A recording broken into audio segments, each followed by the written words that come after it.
এটা মনে রাখতে হবে। ইহুদি খ্রিস্টানেরা বোমা হামলা করে ইসলামের যে ক্ষতি না করেছে তার চেয়ে বেশি ক্ষতি করেছে এই লোকগুলো যারা ইসলামের যুবকদের থেকে জেহাদের প্রেরণা নষ্ট করে দিয়েছে। ভাইরা আমার, আপনারা জানেন ইরাকে হামলা করেছে। ইরাকে আল কায়দার কোনো খোঁজ খবর ছিল না। আমেরিকা যখন ইরাকে হামলা করলো, ইরাকের ঘরে ঘরে আল কায়দা তৈরি হয়ে গেছে, ঠিক কিনা? ঠিক এরকম ভাবে দুনিয়ার মানুষ জেহাদ ভুলে গিয়েছিল। কুফফাররা যখন মুসলিমদের দেশে বোমা হামলা করলো, তখন আবার মুসলিমরা কোরআন তালাশ করতে লাগলো। কোরআন বলো, আমাদেরকে নির্যাতন করা হচ্ছে, আমাদের মা বোনদেরকে ধর্ষণ করা হচ্ছে, আমাদের শিশুদের বুককে ঝাঁঝরা করে দেওয়া হচ্ছে, তোমার কাছে কোনো সমাধান আছে কি? কোরআন বলছে হ্যাঁ সমাধান আছে, তোমরা অস্ত্র ধরো, যুদ্ধ করো। মুসলিমরা সেই কোরআনের সমাধান নিয়ে যুদ্ধে ঝাঁপিয়ে পড়েছে। কাজে বোমা হামলায় ক্ষতি হয়েছে আমাদের? বোমা হামলায় কোনো ক্ষতি হয় নাই। ক্ষতি করলো কারা? যারা মুসলমান দাবি করে কিন্তু বলে যে জেহাদ দরকার নাই, অসির যুদ্ধ ত্যাগ করো, মসির যুদ্ধ ধারণ করো। কি সুন্দর স্লোগান নিয়েছে। এইরা আমার, আল্লাহ রাব্বুল আলামিন কোরআনুল কারীমের প্রায় 500 আয়াত নাজিল করেছেন কিতালের জন্য, জেহাদের জন্য। মুজাহিদিনদের ঘোড়ার আলোচনা কোরআনে আছে। ওয়াল আদিয়াতে দবহান, কিসের আয়াত এটা?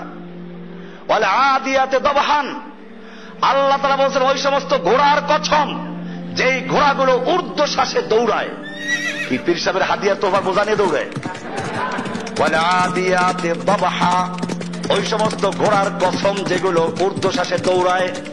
ফাল মুরিয়াতে কদহা, এত জোরে দৌড় দেয় যে দৌড়ের খুরের আঘাতে পাথরের সঙ্গে আঘাত লেগে অগ্নিস্ফুলিঙ্গ বের হয়ে যায়, সেই ঘোড়ার কসম।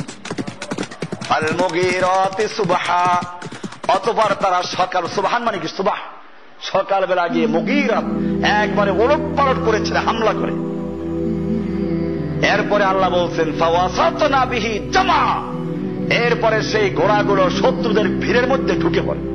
আল্লাহ তাআলা এই ঘোড়ার কসম করে বলছেন। তাহলে বোঝা গেল।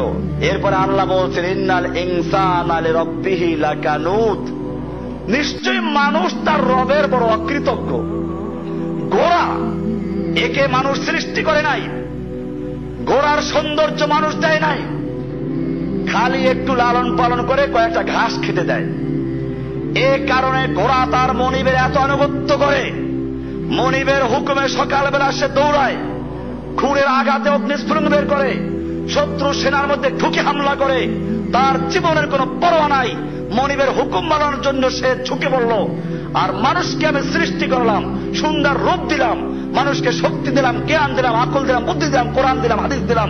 এরপরেও মানুষ আমার হুকুম থেকে তারা সরে যায়, তারা জেহাদকে এই যুগে চলে না, হিকমার পরিপন্থী, আমরা খুব সহজে দিন কায়েম করে ফেলবো, এইভাবে পরিবর্তন করে আল্লাহ সেজন্য তিরস্কার করেছেন যে ঘোড়ার চেয়েও খারাপ এগুলো। এই সূরার অর্থটা কি? আল্লাহ ঘোড়ার আলোচনা করে কেন আবার মানুষের প্রসঙ্গ আনলেন?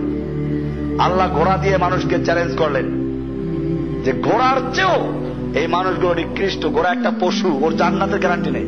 আল্লাহ তাআলা মানুষদেরকে জান্নাতের গ্যারান্টি দিয়েছেন। এজন্য বলছিলাম কিয়ামতের মাঠে যারা সত্যিকার মুমিন, এদের সামনে নূর থাকবে, আলো থাকবে, আলো, ঈমানের আলো। এই আলো মুনাফিকরা পাবে না।